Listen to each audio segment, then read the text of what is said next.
How to turn off sync contacts on TikTok.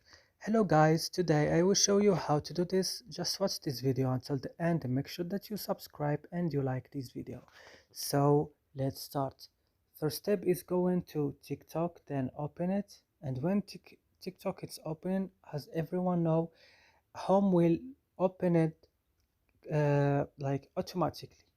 Then go to your profile, click, and then go to this three line here and click, and then go to settings and privacy and click, and then go to privacy, click, then go to sync contact in Facebook friends. Then you will find this sync contact turning on. You will make it like this, you will make it look like this, like turning off, and that's it.